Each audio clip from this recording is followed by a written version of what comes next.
New York Comic Con is coming next week, and that is going to be amazing for the OMI and VeVe family. Hope you make it. OMI's price is showing some signs of life, though very, very many are worried and they say OMI is dead. It isn't, and I'm not worried at all.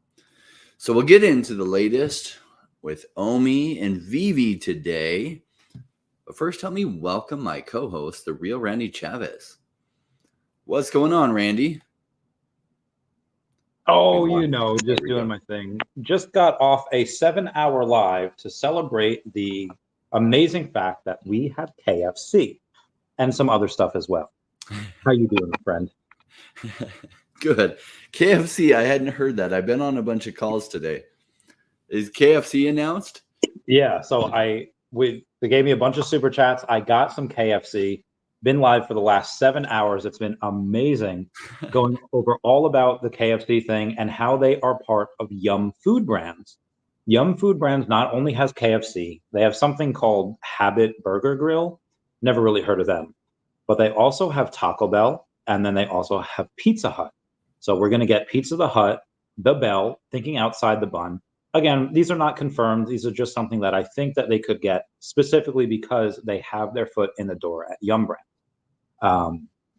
Before I go into that, what do you think that could mean for us? Just some extra collectors, right? So what I found is my dad used to work for Dr. Pepper, and I found that like soda brands have huge loyalty, right? Dr. Pepper had people that in their homes, they had Dr. Pepper stuff everywhere. And I met this guy when I was doing real estate. He had Pepsi stuff everywhere throughout his whole house. Everything was Pepsi. And I've seen other people with Coca-Cola. So like, I don't know if there's huge collectors behind KFC. I haven't run into like some house decked out with KFC stuff, but it is a brand people are familiar with. And it's funny what people collect if they hope it increases in value. So we're still in the early days of VeVe. It doesn't feel like that, but the masses haven't woken up to digital collectibles. So it would be kind of like buying baseball cards or basketball cards or hockey cards in the first couple of years of release. The mints were actually fairly limited because there weren't a lot of people buying. Because imagine down the road, the VeVe community has millions of collectors, say 50 million collectors. You look at something like the Amazing Spider-Man #1 that had like 70,000 mints of the comic book, and it feels like a lot until there's like 20 million collectors or 50 million collectors using VeVe for digital collecting, some very actively and some maybe passively. But then the number of mints like seem really limited, even on something like that had a huge number of mints for like what we see a lot of today. It feels like a lot of mints, but it won't feel like a lot of mints then. So especially some of these things that might have just thousands of mints released, they could do well. I mean, you had the secret rare Ghostbusters logo, like $10,000 crazy value right now, just because it was so early and the community's gotten a lot bigger, but there's nothing really special about that logo other than some people like Ghostbusters and it was released early. So it has that early feel. And so in the future, there'll be a lot of people come in much later than now and they'll look back and everything up through now will feel very early for them because it predates them coming into VeVe. Yeah, that logo I think is like $10,000 if you want one. Now I assume you could maybe contact someone that has multiple, like looking at Stacker. Okay, you have 3. Can you give me one for like 5,000? And maybe they do it. But now that you have Stacker, hey, 10 million OMI is like maybe it's like, well, I don't want to sell this for $4,000, but ooh, I can get 10 million OMI for it. 12 million OMI. Maybe that's something that you do. With the talking about things that people aren't ready for, there's a dude named Swaggle House. Swaggle House has about 23,000 followers over on X. And he posted yesterday that CGC is partnering with VeVe at New York Comic Con. They have their own comic that's coming out on Sunday, but they're talking about the CGC partnership and asking if digital comic book grading is on the horizon. The comments that were just, I understand that, hey, yeah, it's not for me. Like, if it wasn't for me, I just wouldn't watch it. But maybe if I'm curious, I'd comment like this. Maybe it's not what physical is all about. You know, maybe they're branching out. Cool. It's just, I think CGC, if you want to be critical, hey, focus on your, I think their headquarters in like Tampa right now. Focus on your turnaround time. Focus on the hurricane that's about to hit. Thoughts and prayers for Florida right now. But the amount of comments that were saying like, this is a scam. I didn't know CGC is getting into these scams of NFTs. They're literally selling you nothing. And it was like, oh my God, this is wild. And I'll go on a tangent here if you don't mind. Well, real quick, like Yeah. CGC, if they're looking at this, they're realizing, oh crap, the future is digital. Like, how do we get involved in this? Because there's still going to be a place for physicals. There always will be, but the future is digital because you don't have to fill your house full of stuff. Like one rich guy I knew was like, oh, I can't buy any art. And I was like, why can't you buy any art? And he's like, I'd have to buy another house just to display it because he's out of wall space, right? And he likes the art he has. And he likes art, but he doesn't want to fill warehouses full of art just sitting there. So, like, that's a problem with physicals. Whereas digital, yeah, your showroom can hold, if you can keep expanding your showroom, you can hold unlimited digital collectibles and show it off. Steve K. Bark talks about digital collectibles. He's a co-authored one of the best-selling books about the business application of NFTs. And the reason why he made a blurb over on X is because Joe Rogan and Paul Rizzoli had a convo and they kind of slammed NFTs and crypto in general. But again, this guy, Steve, understands the skepticism, saying that he hears this point of view from businesses and people outside of Web3 pretty regularly, like pretty frequently. And that there's a knowledge gap when it comes to crypto, NFTs, and the blockchain in general. And people who love early stage technology need to hear conversations like this so that they can respond with empathy and education. It's really easy to say like, oh, you're just stupid, man. You don't get it. You know, get wrecked, scrub.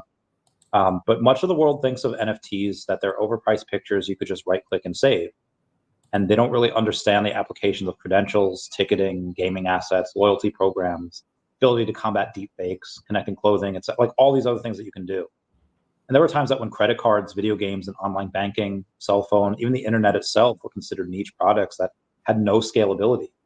There was one comment I saw that given a few years, people realized that the internet was no more effective than the fax machine. Like, how wrong was that person?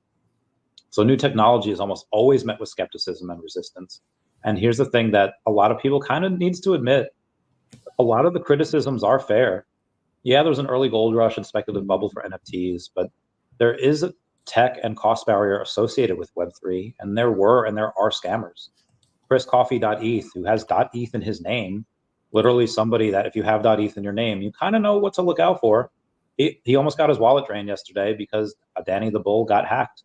And when his stuff got hacked, he sent out malicious links everywhere. And he legit was downloading it and stopped the download before anything happened. But as someone who's relatively early to Web 1, going to Web 2 with Facebook, there's no doubt that Web 3 is the next phase of the internet, and the digital ownership matters. So once we can respond to these people with empathy and stuff, and we can educate them, they'll come flying on it. Yeah, Bitcoin was a total scam and whatever, right? So it just takes a while for people to adapt to the new things. I remember when hockey cards launched.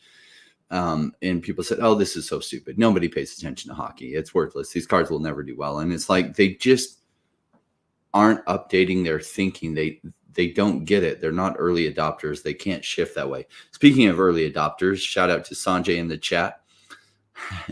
Sanjay with a big background in tech, in the tech world, yet understands where digital stuff is going in digital collectibles, and has been stacking in VeVe like crazy the last number of months. Good job, Sanjay. I think you're going to be really happy with that. Jose, now looking at mints that only have 1,000, you have the amounts of pins that we have here. There's 750 of these, and out of the 750 physical pins, it'll give you one or two, or one of the two VeVe pins that you have on KFC. VeVe pins in general are really good. People go crazy with them, and Disney Pinnacle has had some sales where they they sell out of drops where they make like $50,000-$60,000. So pins are something to really pay attention to. Really happy that VeVe's getting in this. And again, when you have something that's 750 mints, and I don't know if all of them are going to be minted, again, something that you should pay attention to. Shout out to We Are Live, Wes with a question. He's been asking this a couple times lately. Is Bump dead? I did speak with the team earlier today. I was supposed to have a talk with them last week. They're alive and well, and essentially the update is their software that they developed to allow like the protecting the downside of both on Bitcoin or on ETH, if you want to lock in and protect your downside, is working exceptionally well. In fact, a lot of their development for the last 4 years putting that together has come together, and it's working just as designed.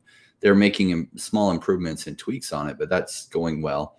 And they're going to be bolstering their marketing efforts to bring a lot more eyeballs onto it. So I was really pleased with the update on Bumper.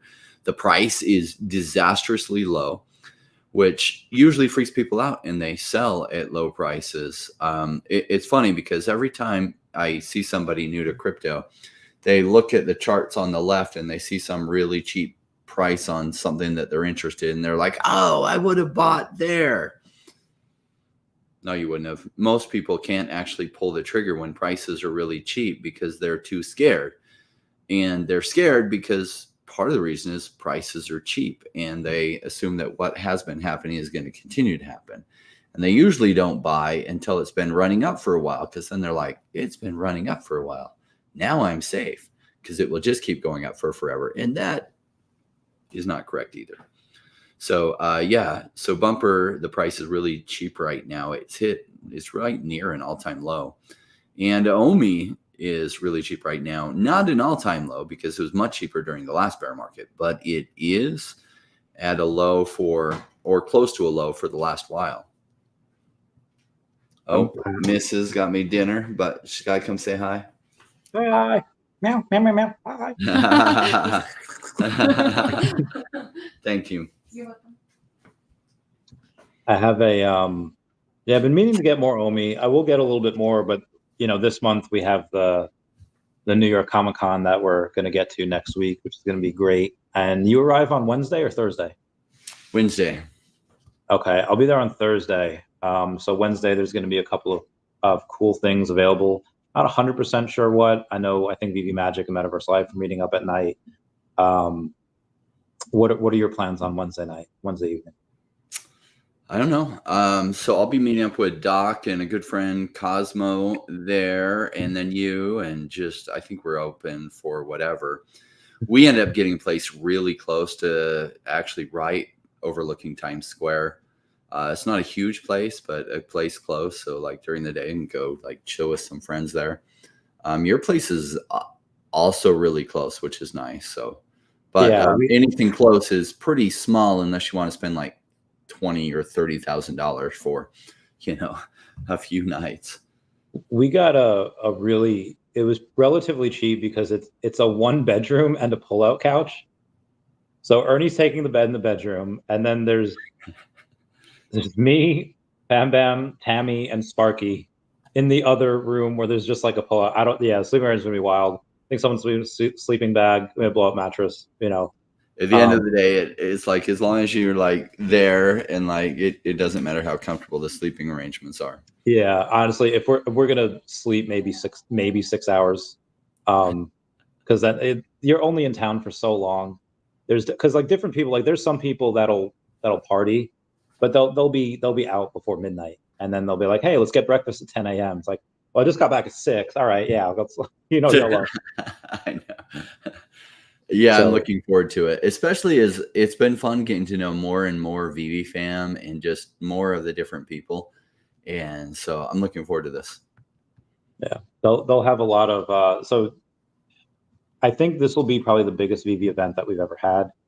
I don't know if there's a lot of opportunities for stuff to not only meeting people and networking. You have the VeVe party, you have Sanjay's party, but then you have, let's say, like Hero, that they're around for 3 years, and they announced that they're kind of going down, they're going bye-bye now. So what's going to happen to some of their product and their unsealed product? In the short term, yeah, stuff might go down. Stuff probably will go down to $1, less than $1. But in the long term, 10, 20 years from now, I feel like after blockchain really takes over the whole world and it changes it, and people say, oh, what's the first flash on the blockchain that you can get? And that goes to Hero. And it's like, oh, hey, that's really cool. And is everyone going to care about that? Or even no? Most people, no. But even a small amount of people, they'll likely care. And that's something I want to go over with you as well. I've Hero, been wondering what to do with my Hero stuff, because if they do like shut down the site, you can like export it to IMX, but the IMX marketplace for that is down. Like, I don't know what a safe way to do, because I bought a bunch of their Genesis cards because I really like early release stuff, like first editions and first release stuff. So I spent like $6,000 on their cards and another $2,100 of that they never shipped me, and looks like I will never get that back. Especially if they go down. So, but I have all the physicals, but I scanned in, and I also bought a few additional things from that Genesis mint time period. Like you said, they may be worth something down the road, because people like one of the first digitals out there where there's a physical and a digital version, and cool comic book, like great artwork. Some of them are really incredible. And if they do go out of business, people think, oh, that means they'll be worth nothing. Means they will be likely worth nothing for a while, but down the road could be worth a ton. There's ideas that, because some of them are really scarce. You have some of them that have mythicals. You have some of them that are, and again, like the most popular Pokemon card is Charizard First Edition, which is great. Everybody knows and loves it. And that's why it carries that multiple six-figure value. But there's other Charizards that you've never heard of, that even in the Pokemon community, they're like, oh, it's what is this? It's a Japanese one. It's and it's not from the same set. It's not the same artwork. It's from something that came years before playing cards were really big for Pokemon in the US. It came out not in 98, but 96. There's Blueback, there's Greenback, there's Meiji, there's Card-ass ones. So again, you have those opportunities there. And somebody asked me on my last live stream, like, what do you think is the reason for all these foreclosures, where you have DraftKings, you had Recur, and now you have Hero? What's VeVe's secret sauce? One of them, I think, is just user growth. And even though that obviously the usership has gone down, VeVe's still getting new users every month, even though there's a relatively small amount of them. But also the fact that you have just the hardest workers in the industry. It's one thing to be like, hey, I just did a 12-hour shift. Ooh, that was rough. These guys they're spending most of their waking lives working. David and Dan, and now Ben, hopefully, 14, 16-hour, 18-hour days, probably not going home, maybe showering every other day. Like you've had to do that for forever. And thankfully now that Ben's here, David can like kind of get those licenses without worrying about running the company. Now he could just run the company, and that's fine. But you have that, and then you have the amount of that magic sauce, that lightning in the bottle, where you had everyone. I know people give Cavell a lot of crap, and they give a lot of other people crap, but early YouTubers is the stuff that helped VeVe grow. And I'm not going to say that, oh, they were just successful, because like I owe a great portion of my success online to VeVe, but at the same time, one hand washes the other. And when you had 12 different people, 15 different people making content every day, that really helps. That really helps the YouTube algorithm. That really helps people find you, saying, what is this? And when Ben's general manager of Binance over on New Zealand, and he says, hey, VeVe really stuck out, that really says something. But for something like Hero, Recur, and all these things, they didn't have that new user growth. So maybe in the future, Cryptoys can have some user growth. Maybe Disney Pinnacle can have some user growth. Although now that we're getting into pins, it's kind of a blow to Disney Pinnacle, but we'll see. What are your thoughts? How do we not only survive but thrive? I mean, I don't think I really need to ask that question. We've already survived. It's really on track, right? So it's also, you're on mute. Oh, wait, no, you're not. I just had to press a button. You're good. Okay. Yeah, VeVe is really on track. And as much as like it's just a bear market. So some people are like, why is OMI way down? It's like, well, the narrative isn't really hitting. Like there is Chili's that is a competitor in the narrative, and they mostly are international football cards released with some of the football organization, or in the US, you call it soccer. Um, yeah, their token all of a sudden jumped up a bunch, and I don't know what drove that. That's in the same narrative. And the market gap on that is a whole lot higher. But I think at some point the digital collectibles narrative runs really well, and that will positively impact Chili's. It'll positively impact the OMI token. It will positively impact Flow, which are the main players in the digital collectibles narrative, and take off tremendously. Like, why is HRO failing and VeVe's not? Well, like I bought a bunch of HRO because I saw some value there, but they didn't get enough like digital card collectors to come on board, and they didn't get enough people creating YouTube channels. Like that kind of happened with VeVe spontaneously. I think it was really smart of VeVe to send out the VeVe signs to a bunch of people that were dedicating their channel to VeVe. I think that increased their commitment to VeVe and doing that. And it inspired a lot of other people to start channels too, because like spontaneous rewards like that do really good things for the psychology of people's behavior. So they got a lot of people that went exclusive VeVe content and started producing content for VeVe every day. And Ichiro never quite got that same traction, as well as like, so VeVe had different niches, right? Because there's a lot of people that saw VeVe and they're like, I don't care about Batman. Oh my gosh, Disney, they have Wally. Oh my gosh, they go crazy for Wally or something. And so the hard thing with HRO was they didn't get a lot of the comic collectors coming over, liking the artwork and the digital cards. And they didn't have a broad spectrum like VeVe did, where like some people came on board for the DeLorean or for Batman in the early days, or even for some of the other things, right? So some people went crazy for Blackpink and so it has a broader appeal and a broader audience. And then once somebody comes in through one of those ways, they start to get interested in other things within the ecosystem. So VeVe's model is just working really well. And so I also think like David Yu is a big part of it, because one of the biggest challenges in the digital collectible space is landing deals with the biggest brands out there. And David Yu just has been nailing it, right? He's just so likable. He's so trustable. And brands like and trust him. And he's been able to get really big licenses. And so now they're like the 800-pound gorilla in this space. That imagine if you're trying to get a brand and you know David Yu is going to have a meeting with them before you or after you, you'd be sweating bullets, right? You're just like, oh man, crap, yeah, like what are your chances? Going to be hard to compete because VeVe has a bigger user base than all the ones out there. And yeah, it's just they can mock things up and get them released pretty quickly. If it's a brand that wants to launch faster and they have a big enough name that they can justify speeding it up on the schedule. So, I mean, they've got Marvel, Disney, Coca-Cola, like Back to the Future, like all these movie products out there, like Jurassic Park, and just a whole slew of stuff out there. Shout out to the Mets that won their division series. All of my New York peeps are going crazy with that. So shout out to them. How do you go and compete with VeVe now that they've survived 2 bear markets? They're the clear win. They've been the clear win. I think they've been the clear winner for years, but I feel like now only people are looking at that.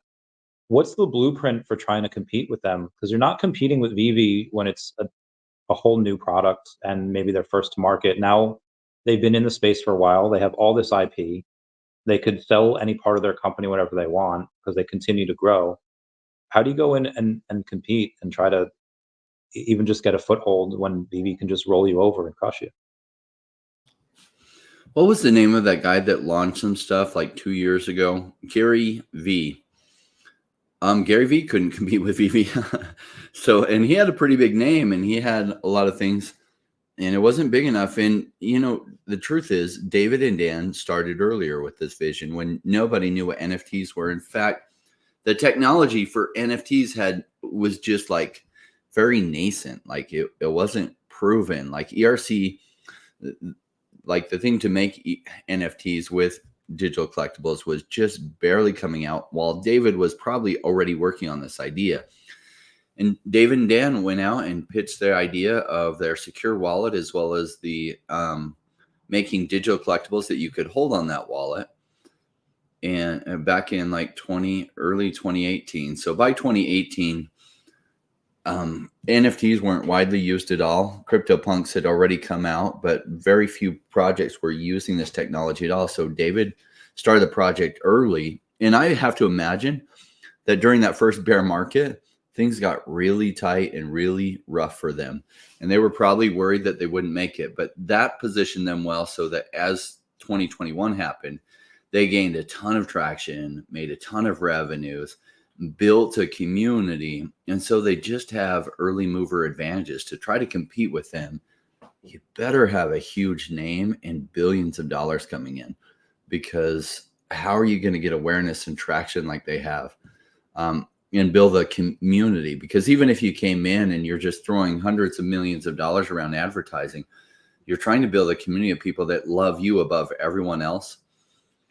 And that's hard to do. Part of the reason I think VeVe has such a strong community is like, we trust David. I do. Yeah. I feel like he's not going to screw me. Like, he's going to make smart collector minded decisions, so that the value of my collectible won't tank because he does some dumb thing and all of a sudden reprints the exact same Todd McFarlane and just adds more mints to the end of it or something crazy, right? And that's what you got to love about them. One of the things that I think they're listening to is going out and building their socials. So one of the reasons why you have Mr. Beast that have, the most successful burger or the most successful candy bar in America is because they have 1 billion followers. And what VeVe is now doing, on their blog post earlier today, when talking about KFC and talking about the new pins that are dropping and the new secret drops that are happening on Comic-Con, they said, hey, follow on socials. Follow our TikTok specifically. Now, TikTok might be the one that they're going. Discord, I don't really like. I don't know if they even like that. They just have it because it's good for community building. But when you have, 50,000 followers on YouTube, you have a couple 100,000 followers over on X, and then however many hundreds of thousands over on Facebook, that's a good base. But they have 5,000 followers over on TikTok. So coinciding, like, hey, follow us on TikTok and pay attention to what's going on over there at New York Comic Con, where they can get a ton of content. And VeVe VeVe's going on because there's going to be great AR stuff there. There's going to be a lot of nerds with knowledge there that is just going to autist dump, be like, hey, Obi-Wan Kenobi is the best, and this is why I have this NFT. And they'll give a 45-minute dissertation on that. There's going to be nerds there from every single walk of life talking about every single character that we have on the app. And then again, VeVe will likely never admit to this. They'll never go and say it, but you're going to get some eye candy there. You're going to get some wannabe booth babes that are going to be in scantily dressed, whatever. Oh, I'm Electra. Oh, I'm Elsa. Oh, I'm this. And I don't know. Search anything on TikTok. Go to that search button. Search Nutter Butter. It doesn't matter what you search. And we have to go about Nutter Butter in a second. That third video or fourth video, it'll be like, I searched Doritos. Why am I getting like this girl in a yoga pose? Like, it doesn't matter what you search. It doesn't matter. That happens. And VeVe is going to take advantage of that algorithm. And speaking of which, you have these really interesting TikTok accounts by Nutter Butter, by KFC, by Crocs, by Tokidoki, and they have this really wild, almost brain rot stuff. And again, they're getting millions of views on it. I don't know what they had to do to get control of that, but the CEO or whoever's in charge of branding, the chief brand officer or whatever, the Jeremy Padawar of these TikToks, they're doing these wild and crazy things, and they're getting millions of views on it. It's like, remember in like the 90s when they had that like California weatherman that was calling for all these crazy things, and then while all these crazy things didn't happen, he would explain it away by saying, well, this storm broke up over here. That's what's like, these people on TikTok are saying like, we're doing these crazy things, and they're getting the millions of views. And the upper management really just won't care. So I feel like VeVe can really capitalize on that because that's what's going on. I also feel like I've been talking too long. So Rain, how should they do that? Should they remain professional, or should they go on and have you seen those Nutter Butter things? No, so this is on TikTok, and you search Nutter Butter, and it's like a bunch of scantily clothed babes Well, that are. yes and no. So on TikTok, it doesn't matter what you search. The third or fourth scroll, like after, will be something like that. But if you go to the Nutter Butter official page, it has some like just really, well, it's like almost scary. It's almost like, what is this? And now obviously it has Nutter Butter in there, but then when you go to the actual page, you see other, like, you see Crocs, you see Pop Tarts, you see Tokidoki brand, which we have. So I went over and I said, Tokidoki, I love your stuff on VeVe Official, tagging them. And Tokidoki was like, hey, thanks for your support. We appreciate it. So I feel like that's one of the ways to grow these socials. And that's one of the better ways to go in and raise money. When you have millions of followers, say, hey, we have this much influence. Look at our metrics. That's one of the ways that I think they can go in and do their stuff. Interesting. I see Sleepin joined us in the chat. If you haven't followed Sleepin's channel on his analysis on comics, you're missing out. I love his analysis. Good to have you here, Sleepin. A lot of great people here in the chat. Wanted to shout out Sleepin because I watch his channel and I really enjoy it. I enjoy his stuff. Love Sleepin. Can you put on him and I agree with everything on politics too. Can you put on James's comment where he says not funning? I don't think they have KFC. They have a deal with Big Pins, which has a deal with KFC. Yep. Okay, thanks. So without telling the whole story, because that's not my place to tell, but KFC has been knocking down David's door to try to get on this app, emailing him constantly. Like this is not VeVe trying to like, oh, please, Daddy KFC, can you come on my app? We'll give you a great deal. No, this is KFC. Like, hey, we like what you're doing. We like your face. We like everything. Let us get on here. What do we have to do to get on here as soon as possible? Again, I won't tell the actual story. I'll let David tell that story, but it's something that he has told, and there are multiple reasons why we 100% have KFC, and that's all I have to say about that. Yeah, like great comment. Somebody said I'm not going to buy the KFC stuff unless I get a discount at KFC, which is like a great opening. It's like, okay, you want to be honest really bad, so let's sell 10,000 of your NFTs and give people for the next year 10% discount at KFC. That would be incredible. David actually just posted on Instagram, just like the KFC guy. That's the pin that we're getting. Oh, nice.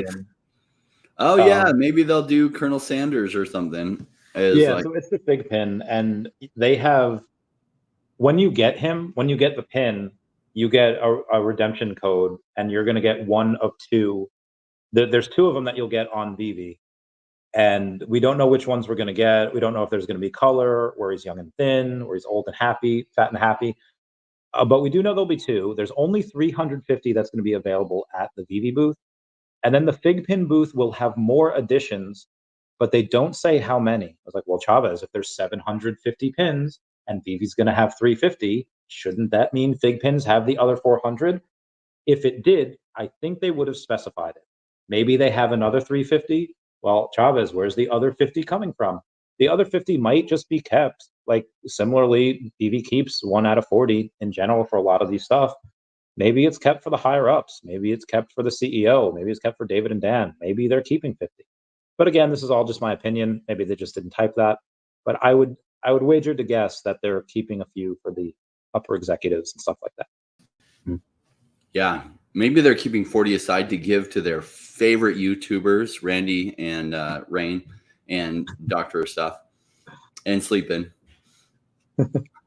I would love that. So far, that hasn't happened. I haven't gotten a single extra special item from them. I didn't even get the VeVe logo, but oh well. I'm not bitter about that anymore.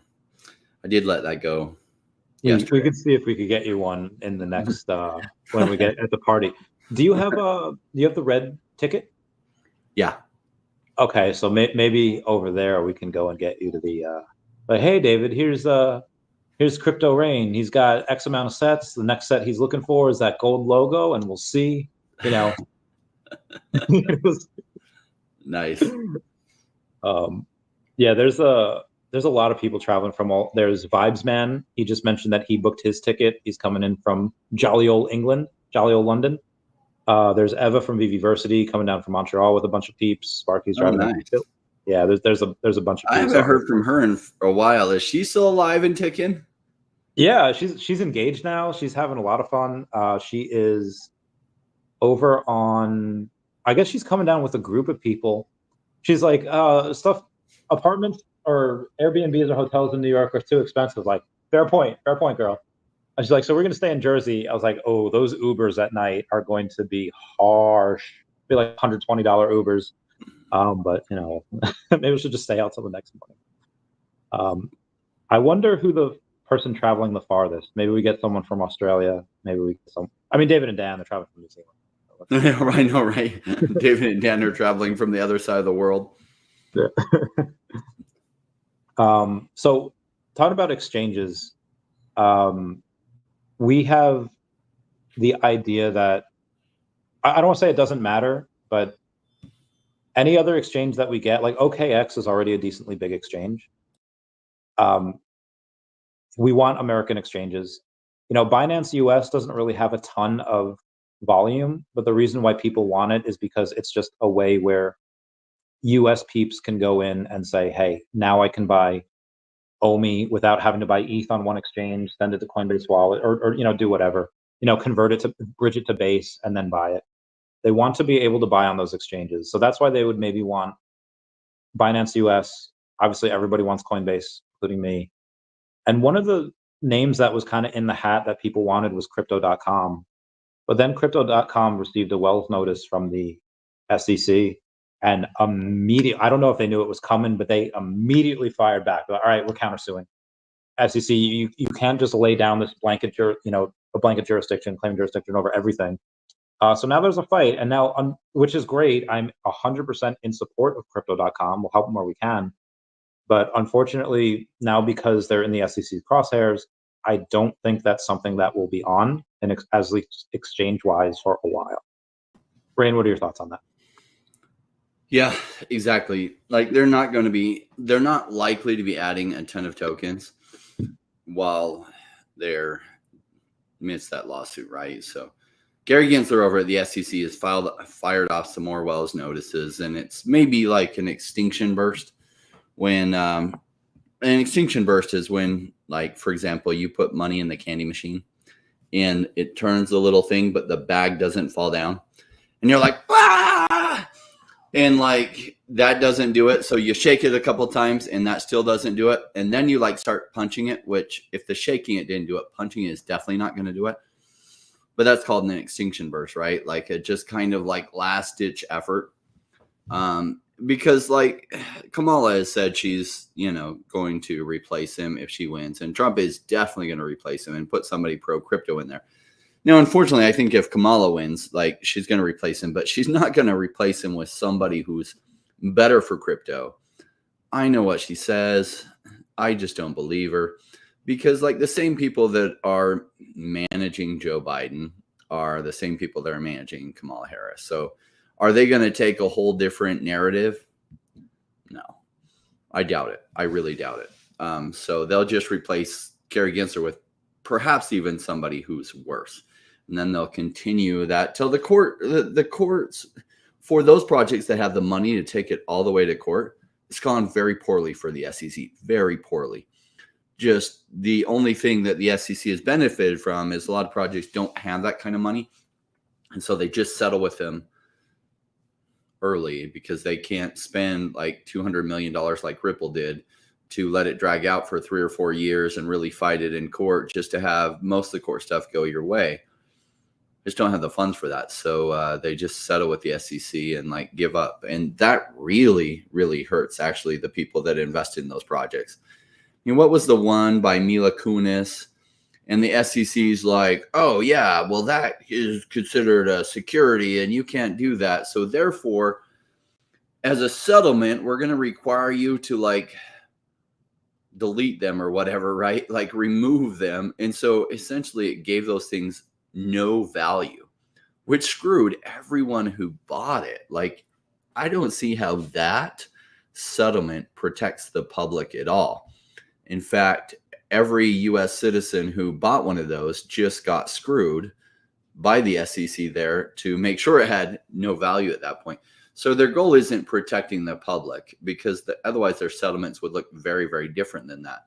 Their goal is protecting something else, and it probably protecting SEC power or broadening SEC power, as well as like I think they want every project to come in and have to apply to be able to sell securities, so that then they can decide who gets a green light and who doesn't. And maybe they decide that based on campaign contributions. I mean, Gary Gensler obviously gave favorable treatment to FTX that was giving massively to Democrats. And secretly, he was giving massively to kind of the bigger government Republicans.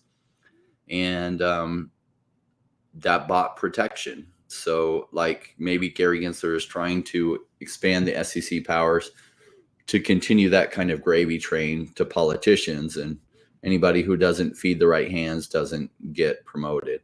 I hope that that's not the case. I don't know.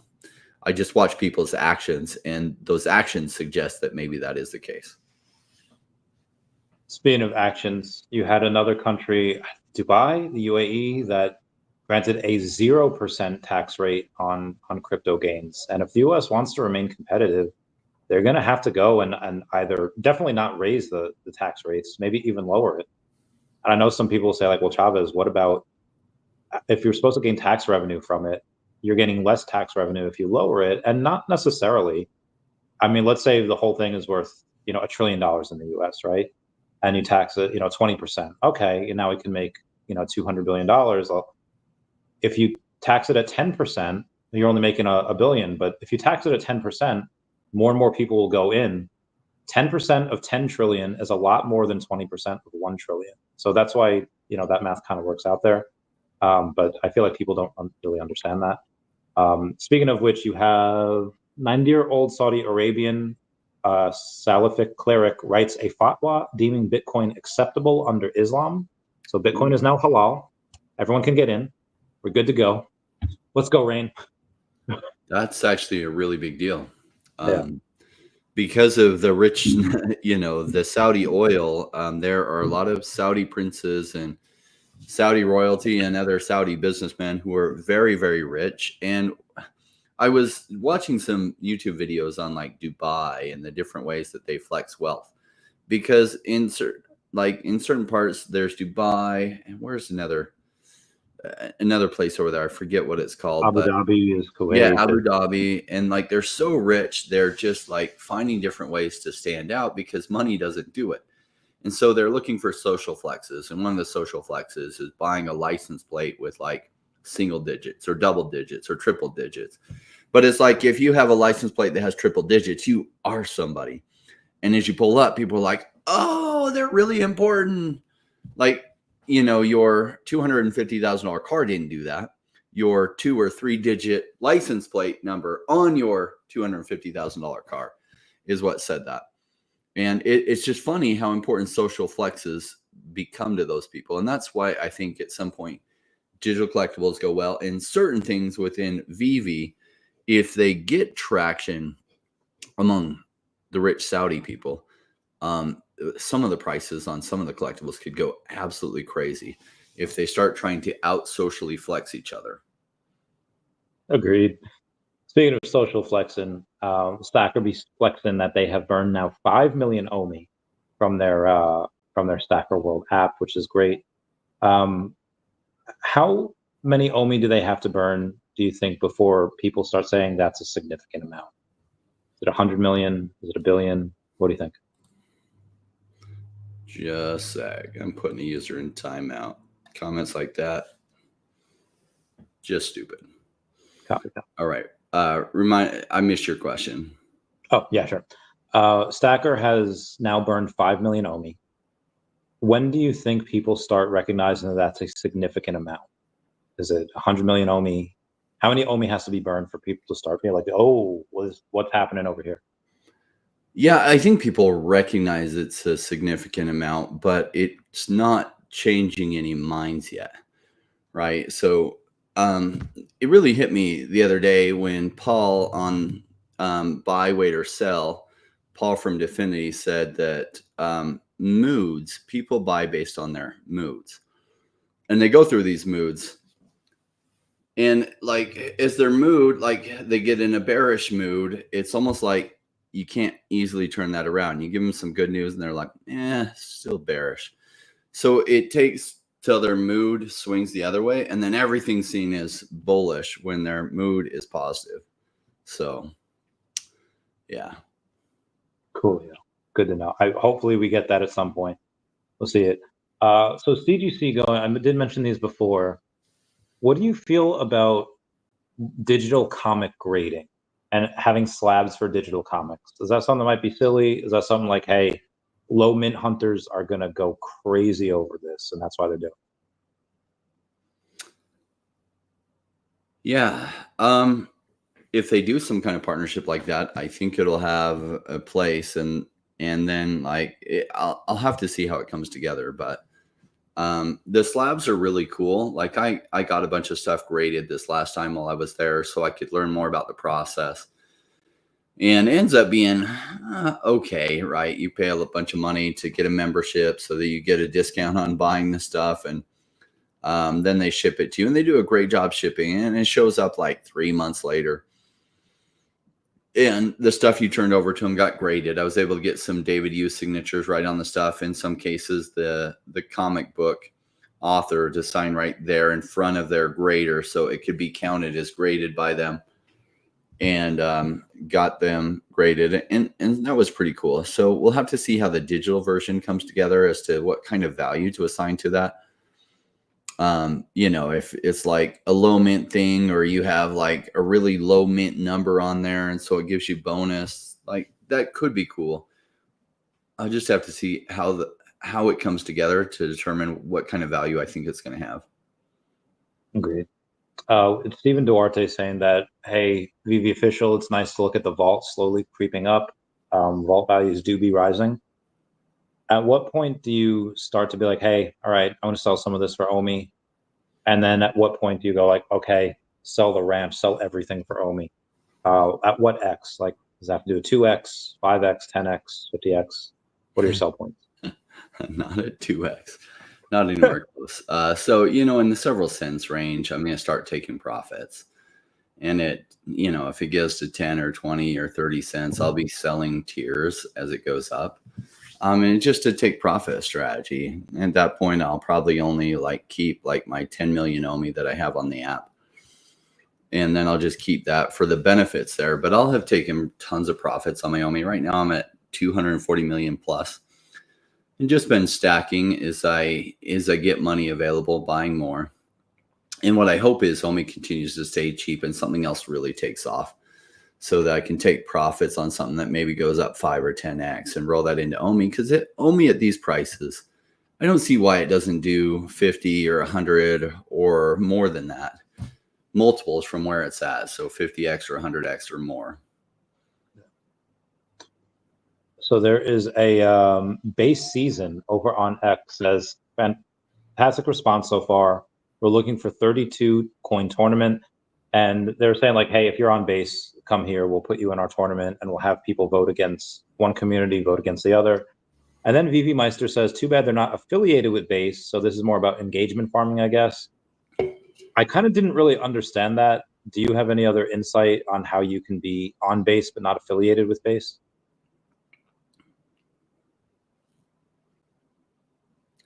No. Yeah, I don't either. Yeah, I'm not sure what they mean. Like, they have to have a partnership with them. He says, I don't think it's worth activating all the OMI homies for this. I still commented anyway because I feel like any traction is good traction. I just didn't know what the difference was. Maybe someone down below. I'm just going to give Damon a warning. I don't do well with people giving me orders. I fired my boss 4 years ago. So I didn't start YouTube to share all the research that I was doing on crypto with a general audience to take orders from anyone. So I will ban you. Keep it up and I will ban you. I don't need you in my life. Glad to have you here. I don't need you. And I don't want you if you're going to be negative to me in any way. Look, it's really bright with these lights on, and I've been looking at the computer screen all day. So I'm going to wear the glasses whenever I want. If you don't like it, cool. Watch another show. Preach. So Futters. All right, Damon, you're banned, brother. Goodbye. We don't need you. Hi, Damon. Oh, he's on your thing now. So. Oh, okay. Well, hold on. Let's get this bread. All right. While I get this bread, Futters do have their place. For example, we did have a few months ago when the brown suit Wolverine had dropped. The brown suit Wolverine was fudded down to the secret rare was fudded down to like $400. And when they had done that, some people bought, and now they're worth $1,800. And when you become for $1,800, I feel like, hey, you get like the 4.5x. You're pretty happy with that. What do you think? Do you think the Futters have their place, or do you think that they are because they allow people to get stuff really cheap? Just a sec. Also, are you able to ban that guy? Yeah, I just banned him. Cool. Love to have you guys here. Don't need negativity. We've had enough of that. And like I don't do this for negativity. YouTube, I don't make very much from YouTube. I do this just to share all the research I'm doing anyway. Cool. I retired in 2021 after 4 years of being in crypto. It's amazing what you can do if you're doing the right things in just 4 years of smart crypto investing when you're doing the right things. And I wouldn't say usually it's good to retire after just 4 years, although you can make millions of dollars. Your second cycle that you're well prepared for is usually when you get into the crazy retirement money. So I just don't need bosses in my life. Yeah. Jason Pana says, rain another Savage show earlier today. Damn good. On Wednesday mornings, Paul joins us from Definity. He's out in the UK. He's been doing price analysis for 30 years. I'm not aware of anybody in the crypto space that's been doing price analysis for that kind of background successfully and working with major funds and other things. Like, his kind of background is really unique. So if you haven't tuned into that on Wednesday mornings, like, you're missing out. Like, his look at the price analysis is amazing. And he has really, really wealthy people that call him personally and want his thoughts on what's happening. And he says the market is bullish, and he's watching OMI and he's looking at the OMI price. And it's like, there's a strong chance that the bottom is in and that it's looking to break to the upside especially after that strong wick we had the other time. Mm-hmm. He doesn't usually buy till it's confirmed breaking to the upside, and it's not confirmed there. But he said it's looking like probably the bottom is in. Let's go. Yeah. And you asked a question before, and I just wanted to address a few things in some of the comments. What was the question? I missed it. Oh, sure. So it's just Futters having their place. I mean, obviously you have like, hey, not everything that they say is nonsense. Every now and then, oh, that's actually a good point. But then also when Brown Suit Wolverine came out, there was a bunch of people saying this is just a cash grab. It's not even first appearance Wolverine. They're just printing more of Wolverine, even though it's technically a different character, a different suit. And the secret rare got down to like $400 because everyone and their sister was like fudding it. And then, of course, as things turn around, now it's $1,800. And it's like, oh, thanks, Futters. Thanks for getting it down there so we could buy cheap. And now it's like 4x. I mean, they didn't do this with the stamp.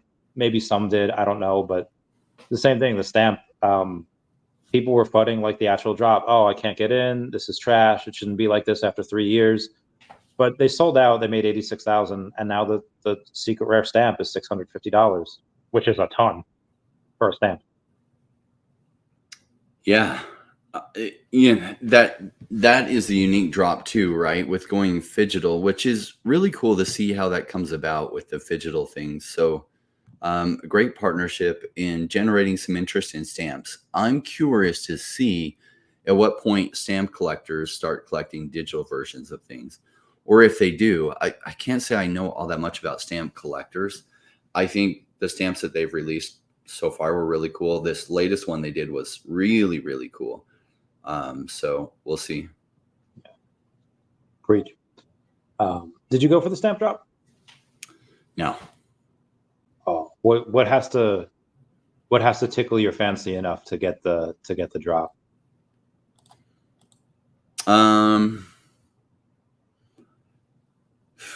It's got to be something like the Wolf. Like usually, I just wait to down the road, or I just really want to take my chance of getting a secret rare. And on that one is like, cool. The secret rare is going to have really good value. But that one I almost did. But I did go for the Wolverine first appearance, the yellow suit one. Yeah. And just that one lately. So I've been making some more purchases on the app. And bought some more things, but I usually buy things that people are forgetting about. So I bought some more Darth Vaders. I think I bought another Boba Fett and just a bunch more comics that like people aren't thinking about. Yeah, those ones are the Boba Fetts. I feel like people definitely forget about. The Darth Vaders, I feel like are always still there in people's mind, just because there are a decent amount of them, and Ultra is animated. And just oh god, every year you get some type of Darth Vader version, whether it's either from not the Acolyte, but if it's from going back to like 20, even like the sequels, like the new movies that came out, like his presence is still felt. Kylo Ren like worships him, and then you have Rogue One. He's in there in that last epic scene. They hit him in the Obi-Wan Kenobi series. They have a younger version of him over in the Ahsoka series. It's just, he comes out like for amazing stuff. I'm just curious to see where he goes, because he's never been in a bull market. You know, he was born in that bear, and it's just like, oh, what's gonna happen? Yeah, a lot of stuff takes off. Like, so we saw some really, really big price increases, and we also saw that it didn't happen across the board, that certain things increased a lot more than other things. And so at VeVe Collectibles, picking, like having a good feel for what will do well is like a magic touch. It's somewhat hard figuring out what things are really going to do well in the bull market. Now, everything did well in the January 22 run up of VeVe Collectibles, but like the Todd McFarlane Batman did exceptionally well. The Superman first appearance did exceptionally well. And like the MC1 did really, really well. Spider-Man #1 did well. Not as well as the MC1 though. And so certain things did better than others. So that will be the case again, right? And so picking up certain things that weren't around in that bull run, but came out after that might be cheap right now. Some of those things are really going to run. I put some bets on Boba Fett's and Darth Vader's because they're really huge villains. I guess Boba Fett was a villain, but kind of now not with the new series. But he's always been a super cool character. Did you see The Mandalorian? Yeah. So it was The Mandalorian. I really, really liked. The Boba Fett series was okay. Even though I really like that actor in, and they use the Boba Fett actor, like the same one from the Star Wars shows. Yeah, that was great. And The Mandalorian, it took me a while to get used to Paul, I forget his name, as the Mandalorian. At first, he didn't seem fitting at all, but over time, he grew on me. And I was like, okay, this works. They had the guy that played Boba Fett or Jango Fett in the Star Wars, and that's who Boba Fett's cloned after. They made him the voice actor as well in the Clone series. So when people go to Comic-Con, they get pictures with him like 5 or 6 different times because he plays 5 or 6 different characters, even though it's the same person. And when he made his resurgence on Mandalorian, I think it was like season 2, the memes of him shooting the gun and like having a stick and just like whacking people, he had a little bit of a gut, and like I didn't think 1 or 2 things of it, but people were like, oh my god, it's Daddy Boba Fett over there with the dad bod, and like they like sexualized him in like a way. There was like, Daddy Boba Fett, take me, and I was like, oh my god, what are y'all doing? It's not what he was, but yeah, that was wild. That's so.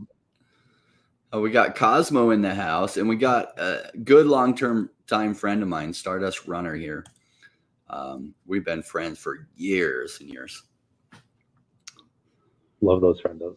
Something I've been curious about that they have not been, not that they're like hiding it, they don't have to tell us, but for the VeVe Comics website, they release new comics every week, and things like every now and then something sells out. Like Alien vs. Avengers sold out. There's the certain Spider-Man, Spider-Boy sells out. But you don't really hear. They come out with like 10, 12 comics every week, and even if they only sell a little bit, they're still making $50,000 a week just on that. And this guy Energy, he posted on my YouTube the other day saying that I've minted over 2,000 comics since the new comic app went live. That's like 20-something $1,000 just with that one person. And it's like, oh my God, you get a couple of energies. You get a couple people like WC3 NTEs, like level 98 right now. He's like, I'm minting everything I can. I need to get to level 100 before Comic-Con. It's like, bro, how much are they making with this? That's true. That's true. Like, and I considered it, right? Do I roll massive money into the, and I'm like, no, much as I would love to be one of the first 100s in there. It was tempting, right? Because we were at San Diego Comic-Con. He did a special dinner with all the level 100s. David Yu did. And we have a couple mutual friends that were there. And I was like, oh, that'd be cool. And they talked about some of the things that was going to be like a permanent ongoing gift to these people that are in that. I was like, oh, man, that would be cool. But like, I'm like, at this point, I'd probably have to deploy like $300,000 worth of capital in buying a whole bunch of stuff. Yeah. I was like, no, the capital is well allocated into things I'm really happy about. I'm just not going to redeploy that kind of stuff. I did want to address a comment here. Good to see you. Siege, haven't seen you in a while. I think you're asking if I ever lose my cool with like price action on cryptos and whether they're going to fail or not. And what it is just pattern recognition, right? So when you see signs of a true business failure, then I'm like, okay, the business is failing. And then I might sell my tokens. But most of the time, if you're buying well to begin with, you're not going to be dealing with actual business failure as much. You'll still deal with it sometimes. And at that point, get out. Like there was one I was in, Soul Bank was the name, and it was pretty clear. They minted like 10 million more tokens and like sold that into the liquidity that they were like exiting and kind of pulling the rug out. And I had a ton of tokens in that, but I let my community know and let them know to sell their tokens before I sold mine, because mine was going to pull the rest of the liquidity because I had a large bag of that. And that was a sign of like business failure. In fact, it was like them opening the door, pulling the rug out, the welcome mat out from under, and then closing the door, right? They were going down. But a lot of what people think like, oh, OMI's dead. They just don't know what they're talking about. This isn't a business failure. This is a token getting punished by the bear market. I love this kind of stuff. I look for these kind of patterns where the general sentiment is this project is dead, but behind the scenes, the health of the company is much better than they realize. And that's when the prices are really low. That's how you make money as an investor. So often, like Bumper, I've been a little bit concerned because their marketing has slowed down a bunch. And they've been really not very communicative to me the last couple months. I've been trying to get them on for an AMA for a while, and they were really, really, really slow to respond.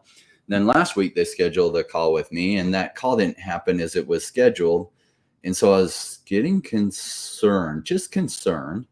And I shared that, especially with my private community. But then we had a call earlier today, and everything fine with the business. The business health is actually pretty good.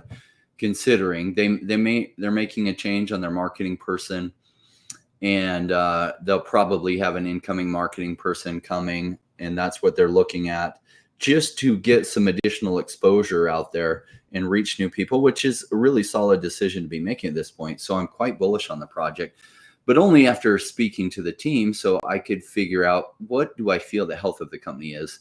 And I feel really good after that call. So I'm not freaking out, bumpers at all-time lows on price, which can be concerning. But I look for certain patterns that show me the business is really failing. And at that point, it's not like I lose my cool. I just don't like the risk to reward ratio at that point. And that's the only point I might sell. Or if it's already so low, I just hang on unless it's clear they are like shutting their doors. Because sometimes, have you ever seen on a video a crocodile or an alligator will be in a river that's frozen over and just its snout is poking out? And you're like, surely that thing is dead. Like it is frozen into the river. Like that is dead as a doornail. And for like 4 months, it's just like hasn't moved. It hasn't eaten anything. It can't move even if it wants to, because its whole jaw is frozen into the ice with its nose just poking out above it. And it's just in hibernation. And a lot of times crypto projects during the bear market go into that, because any advertising dollars they spent, they wouldn't get any traction from it. They just go into pure hibernation mode and they just wait. And so oftentimes there's things running behind the scenes, but slowly. And sometimes they lay off some of their people just to be able to keep the necessary things alive, so that when the market picks back up, they can get up and moving again. And just like the alligator that you thought for sure was dead, they come back alive. And some of them then have huge returns.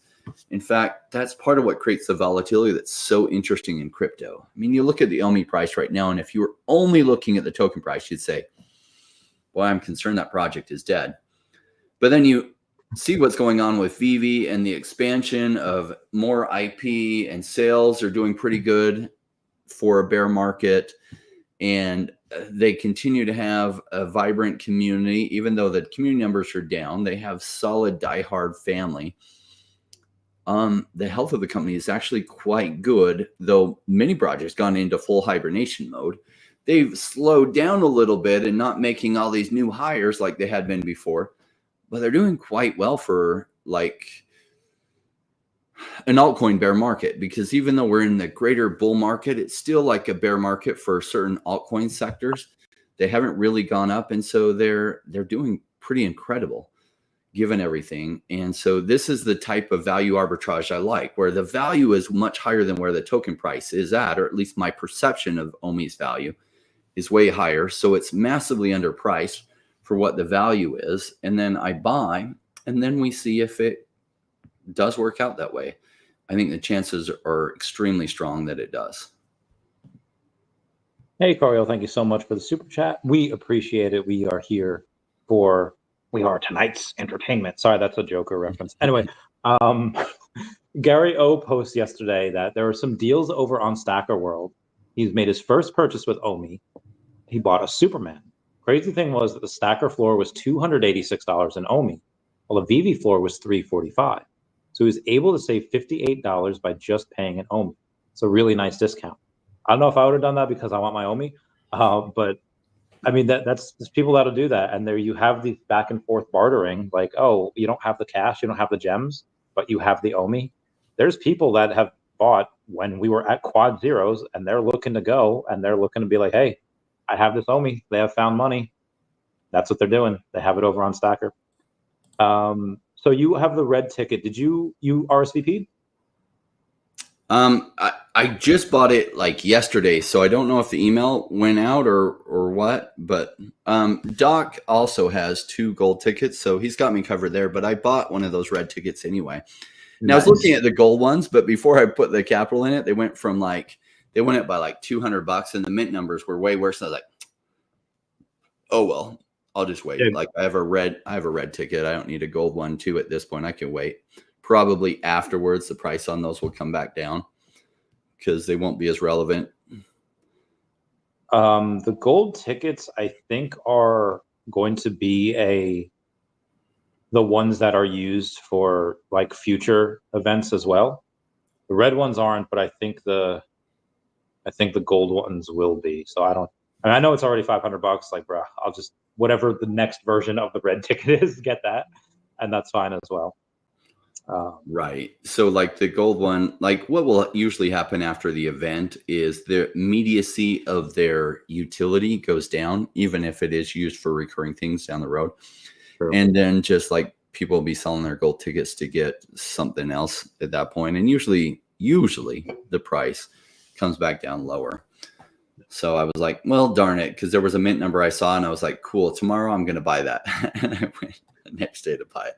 And somebody had scooped up the floor. I was like, damn you. Oh, well. Good comment by Gabrielle. Hello, Rain and Randy. I have been here from May 2021. You helped me through 2022 through 24. All my friends and family are calling me stupid for putting money in VeVe. Yes. In other words, they don't get it. And that's okay. My wife pretty much laughed at me because I told her in January 2019 that I was all excited that I had bought some land in a video game called Axie Infinity. At the time, nobody in the crypto space, almost nobody had heard of Axie Infinity. And land on the blockchain, this was the first project doing any kind of land on the blockchain. And I'd spent $4,100. And, I was all excited. I was like, so, my wife came home. I was already home from my job at the time. And I was like, baby, I just bought $4,100 worth of land in this crypto video game that's going to be coming out. She's like, oh, how good is the video game? I was like, no, it's going to be coming out. It's not launched yet. She's like, you spent $4,100 on land in a video game that you don't even know if it's good or not. That's crazy. And she didn't get it. And and it actually did terrible for the next 2 years before it did absolutely incredible. So for the first 2 years, she every month she's like, how's your land doing? And teasing me about it. But I got the last laugh because I sold it at 100x what I had paid. And unfortunately, if I had held on longer, it ended up doing 3,000x from what I bought at. Like literally $4,100 would have turned into $12 million if you include the AXS tokens that were airdropped for me for being an early buyer. Crazy. So I don't know what the returns will be on VeVe stuff. I can tell you now is not the time to sell, and that this narrative will hit at some point, and then you'll have the last laugh. I got laughed at a lot too when I was just coming out of the military and I was getting into high risk lending. I was like, what do you know about finance and lending money? You've never done that before. And fair point, I didn't.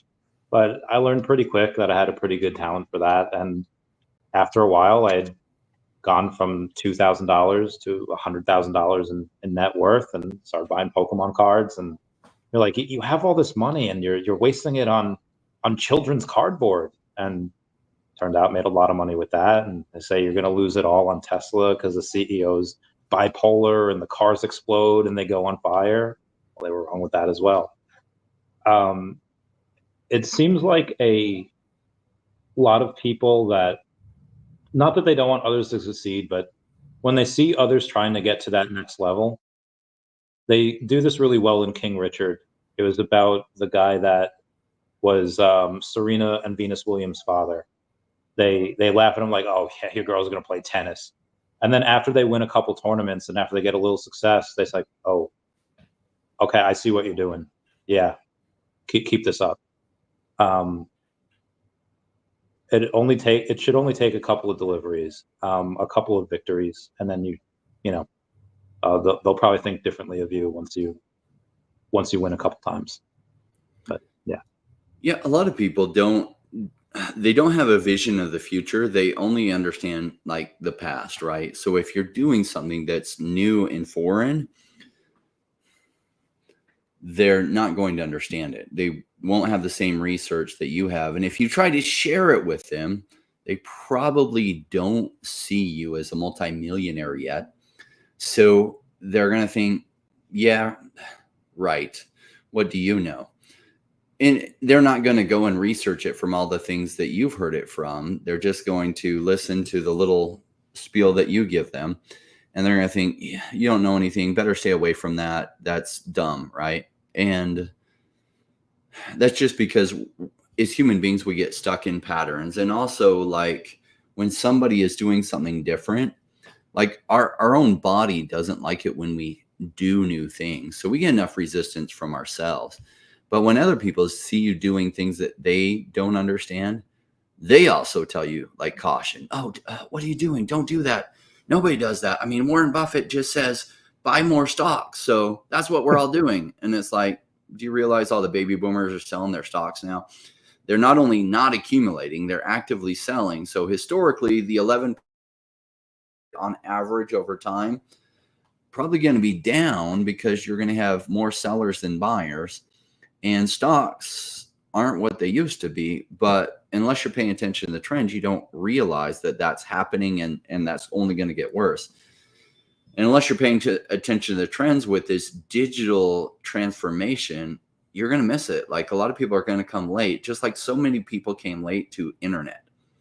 And they missed out on the massive gains they could have had by investing early in some of these internet companies because they couldn't wrap their mind around this new technology. They were still like, no, if you want to communicate to somebody, you just send them a letter. Oh, well, what's this thing about getting on your computer and then you have to tie up your phone line? Then nobody can call you when you're on your computer using the phone line. That's dumb. So they just didn't understand it. And there's something said about being innovative as well. I think when Henry Ford famously said, if I had asked people what they wanted in the early 1900s, they would have said faster horses. They didn't think about vehicles. They didn't. They didn't think about like, okay, well, vehicles, horses, they eat for free. They poop wherever. You don't have to fill them up. They don't have spare parts that you have to, get. They don't break. I mean, they die, I guess, But VeVe's continuously been innovative. And how do you go when people to collect? Like Energy says he's 7 sets away from completing set 400. I don't think Energy is a fan of. Maybe he's a fan of a lot of those fans. Yeah, I like this. I like Kripkins. I like Superman. I like Spider-Man. But how many, did Energy know what Tokidoki was, Little Mermicornos was before VeVe? I don't know. Maybe he did. Maybe he's cool like that and he knew. VeVe makes it fun to get into other brands that you didn't follow or have anything to do with before. And I think that's why like KFC realizes the value of being on VeVe. If they have somebody in their marketing team that knows VeVe really well, and perhaps they're in the VeVe community, is probably what happened. And that marketing person is probably talking to the CEO like every day, yo, you need to get KFC on VeVe because you will likely get a whole bunch of people that become fans of KFC. Other than at this point, they don't even really care about it. And like, if a whole bunch of people start collecting the KFC thing, then they might actually pick KFC more often, and we could make some revenues from it. So as a total win, like somebody at KFC like gets it. You were talking before about boomers and stocks. You're about to see, I think, the largest transfer of wealth in the history of the world going to millennials. And I feel like when boomers like make fun of millennials, they think of like 20-year-olds. A lot of us, like I'm in my 30s. Granted, a lot of us in our 30s, like we wear ankle socks and we say doggo. We're a little crazy. We're a little derpy. But where do you think these millennials are going to put their money? Are they going to put it in stocks and bonds? Or are they going to put it in stuff that they're familiar with? Maybe they have Pokemon cards. Maybe they have Superman. Like a lot of us grew up with Batman, the animated series, Spider-Man, the animated series, Superman, Justice League. Like this is where a lot of this stuff is going to go, in my opinion. But collectibles are already worth $500 billion. And, VeVe's disrupting this market. We're the clear leader in digital collectibles. I'm very, very bullish on this. Yeah, me too. Kelly Boudreau, good to have you here. Someone has been sweeping the Marvel Comics #1, Sanjay, probably, common floor quite regularly. Things are picking up. I've noticed my vault value slowly rising too. Good insight, Kelly. Thank you for sharing. Yeah. Sleep in Comics posts about S tier comics every now and then. And that's like the #1 S tier comic is that. He posts about a couple of others as well. And he doesn't even have to post about it. When you have Stacker and you see Sleepin, my friend Will says, whatever Sleepin buys, I buy. I was like, okay, well, that's one way of doing it. Stacker, for those that haven't started using it, it's so amazing the kind of information you can get there. I use that to inform me on what purchases I was going to buy. And one comic I bought literally because I saw Sleepin was buying it. And so Sleepin knows way more about comics than I do. I wish I could just download even 50% of his knowledge on comics. It would really inform me a lot better. which is why I watch his show, because he just knows comics. And if I'm trying to buy comics that I think will have better value, I need to have the kind of understanding that he has on comic collecting. So that's why I suggest people subscribe to him, because it just gives you good insight, and a really, like, he's a really smart business person on top of that. So you kind of get a double bonus. His comics knowledge and his general understanding of business and the psychology of people behavior. So you get really good information about it. And yeah, so why not follow really smart people? So as I was going through buying some, I saw Sleeping had a bunch of them. I was like, okay, picking that one up too. In fact, you know, I put that on my list to buy a bunch more. I don't know if this was from Sleepin's list or not, or maybe this. I had asked, somebody had asked the comment. I was like, hey, I happen to get a Marvel Comics #1 under like $20. You know, I thought for something that was under, it was like a pretty good mint too. I was like, all right, that's really cool. And they asked which ones are y'all getting? I was like, I just picked up a couple, like Silver Surfer #3's first appearance of Mephisto, and I have like 2 or 3 of them because they're like $3. And this guy's like, "Oh, you mean this one?" And he posts a photo that he has 252 of those. I was like, "My guy, what?" Yeah, they clearly, like, I knew he was, you know, a good character, but people are starting to go ham on some of these guys, and you know, it's not like you're buying a Miles Morales secret rare. It's like, hey, I'm going to buy it for 10 grand, and maybe it goes to like 20. You can buy a bunch of these comics at $3 and $5, and they don't have to go to the moon. They just have to go to $10, and you're, you know, it's a lot easier to double when you're $5 than it is when you're 10,000. Yeah, what's the floor on Marvel Comics #1 right now? I'm on VeVe, but I probably should check Stacker. Yeah. Let me check if #1. Oh yeah. Nope. It's comics. #1. It's comics. No, it's not. If I put in Marvel Comics, I've still like fat thumbs here. Let's see. Marvel Comics #1. Okay, here we go. The floor on the which rarity do you want? The common. Common is $20. Oh yeah, There are great price. Yep, and then it's a secret rare at. It's gotta be a couple. Oh yeah, 5K for the secret rare. Ooh, that's 5K. So yeah, I mean, this is the one. I know it has a lot of mints, but this is something that you have a really big, like, that's the one that everyone's going to want to get, because you can't get it in the physical world. You need like Oprah money. You need to be Oprah rich in order to get that. Working on that.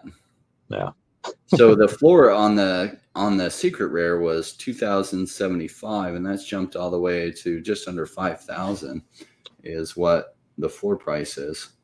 And that jumped up a lot. Dr. Prophet has 17 of them. I really like looking at this, and you can see. Dude, Dr. Prophet's such a whale. If you want to have a little fun thing, go on Stacker, type in fantasy, and you'll look at Amazing Fantasy #15. And if you take a look at that secret rare, you'll see that that's worth like $7,000 on VeVe right now. And Dr. Prophet's got like 12, 15 of them, you know, whatever. He's got a good amount. But there's somebody that's beating Dr. Prophet by like several of those comics. Mr. Squibbs. Mr. Squibbs has 30 Amazing Fantasy 15s, arguably one of the best comic on VeVe, and they're like $7,000. Like, this man got almost $250,000 in Amazing Fantasy Secret Rares. Ooh, lordy. That's some serious cash. That's some serious conviction. He's going hard on. What's the total number of secret rare? Let's see, 250 total, and he has 30 of them. Holy cow! More than 10% of the supply. That's crazy. Oh, that is nuts. Oh, geez, that dude is going wild.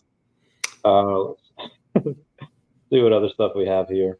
Well, I wanted to share. I'm excited for everyone who stuck around during this bear market. Like, bear markets do come to an end, and technically we're in a bull market. It just doesn't feel like it, because Bitcoin's gone from its floor of 15,000 up to 75,000, and then it's been bouncing between 50 to 65,000. But likely it's getting ready to run. And as it does, it will bring more money into crypto. And at some point, these altcoin gems take off, and then other narratives like digital collectibles go crazy. Keep in mind the major runs for 2021's bull market was March, and then another one later in October.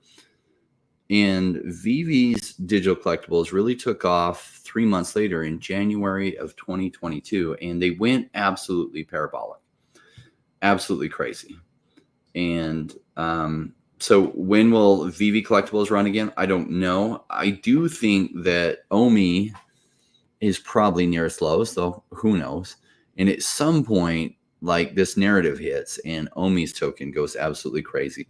And those that have stuck out this bear market, like you do really, really well. I remember 2019, 2020 bear market, well, 2018, 2019, 2020. And I had a few friends and we were just stacking some undervalued gems and, you know, had our own little network of few friends that we knew that were stacking. It's like, someday this is going to pay off. And, you know, people kind of laughed at us like, oh, you don't know what you're doing. Oh, you're in that stupid, you're not even holding Bitcoin. You're holding one of those crap coins. Oh, you're going to lose all your money. And it made enough to permanently retire me. And I was like, okay. So, you know, all the negative Nellies are still in the same place, doing the same things. Their life has not fundamentally changed at all. And they were, quote unquote, playing it safe. Well, those who made smart purchases during that bear market, that bull market financially changed their picture tremendously. And we're going into that period again. Preach. If you don't believe him, just take a look at the people that are buying all of the digital collectibles on VeVe. This past week, yeah, you had some buyers and you had some sellers, but the amount of people that accumulated just in the top 500, they've accumulated 10,198 more NFTs than the sellers. The top three were Bezos Man buying 572, WC3NTE buying 627, and Expert44 buying 757. So there's a lot of people with a lot of conviction. I don't know how this Bezos Man has 62,000 NFTs. That, my God, that's so much. But he does. And yeah, that's just, I don't want to say trust the process because I feel like that we got told that in the military. Just trust the process.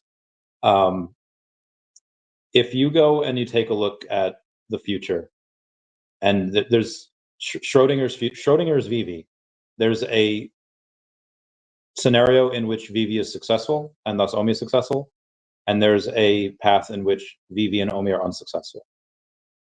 Based on the amount of people that are buying, based on the partnerships, based on the growth, just ask yourself, which one do you think is more likely? I'm betting most of what I have that VeVe and OMI is going to be successful. But again, that's just me. Obviously not financial advice. Well, one thing I found about successful investors in any space is they're able to entertain a couple ideas at the same time and give them weights according to what the evidence shows. So if you keep in your mind that VeVe could fail, and you keep in your mind that VeVe could succeed, and then you weight it according to what the evidence shows. And the same thing goes for OMI, right? It's like, oh, well, the price action is really, really scary on OMI. But let me ask you, what is OMI associated with? What is the company? VeVe. Is VeVe doing relatively strong in this bear market compared to their competitors? Yes, they're crushing their competitors for the most part. So they have incoming revenues like crazy. I don't know what their financial statements look like for like amount of revenues coming in, outgoing expenses. But I can tell you most crypto companies are running at a complete loss right now. Like Amazon, one of the biggest companies in the world now, for like the first 15 years was running at a loss. So it's not abnormal for like a technology company to be running at a loss its first number of years. So if VeVe is anywhere near a profit and not at a loss, that's incredible, and that's incredibly rare. So financially, they're ahead of a lot of people in the crypto space that way. Is digital comics and digital collectibles a narrative that likely happens in the future? Well, some people would say no. Some people said the internet was a fad and that it would go away and never exist. I think digital collectibles are superior to physical collectibles in many ways, not every way, Because physical collectibles, you can open the box and you can play with the toy or whatever. So if you got a G.I. Joe Storm Shadow, you could open it up and you could pose it and you could play with the little swords in his hand and you could put it on your shelf and do things like that you just can't touch a digital collectible. But if you were trying to buy a bunch of Storm Shadows and you're trying to keep them in mint condition in their box, you got to store them securely. You got to put them in a room that's like temperature controlled, and you got to store them for like 20 or 30 years. When you go to sell them, you got to send them off to get graded, and then you can then sell them. And the person buying is still scared that you're a scammer and hoping you're not going to scam them, because the trust in the marketplace isn't 100%. Unless you're selling for like a third party, that you send it to the third party and then the third party then sends it to them. So that's incredibly hard to transact. Where with digital collectibles, you don't have to store them. You can put them on a marketplace where they can instantly transact. And as people go more digital, the implications of like, well, cool, like around your digital metaverse house, could you put these things in there? Well, maybe. We're not sure how that comes together. But if so, then these will be really, really big. But even without that, you can have a vault, and they're expanding the capabilities of the vault with the VeVeverse. And so you'll be able to socially flex them, which is what a lot of people want to be able to do with their collectibles. So like the whole use case of Bored Apes came about, that you could socially flex them by updating your Twitter profile. And because you're able to socially flex it, they became worth hundreds of thousands of dollars. So I think VeVe's in a narrative where digital collectibles are going to go crazy in the future. And they're the #1 company in the digital collectibles narrative, in my opinion. So I think the chances that OMI does really well, there's a lot of evidence that would suggest so. What is the evidence that OMI won't do well? Well, about 2,000 trolls on Twitter tell me all the time that OMI is dead and going to fail. If I look into the background of those trolls on Twitter, they live in their mom's basement. They haven't made substantial money in their life. They're new, they're young, they haven't had massive success. Whereas if I talk to people like Dr. Profit, who is worth hundreds of millions of dollars, maybe even more, has a successful company that employs hundreds of people, maybe even more than that. And, some of these other people that have massive business experience, massive business successes, they look at OMI and they say, wow, it's an amazing deal.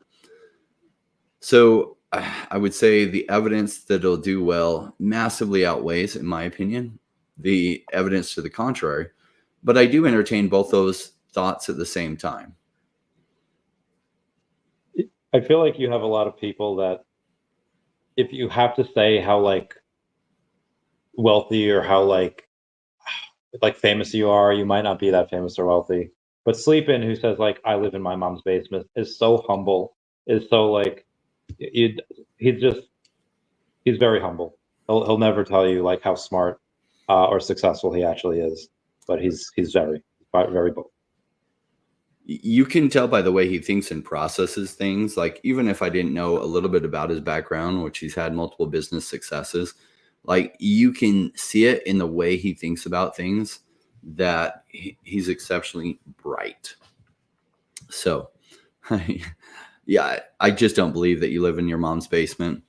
And if you do, then you did it for strategic reasons, like so that you could buy a lot more crypto or comics while the prices are down, which I can't fault that either.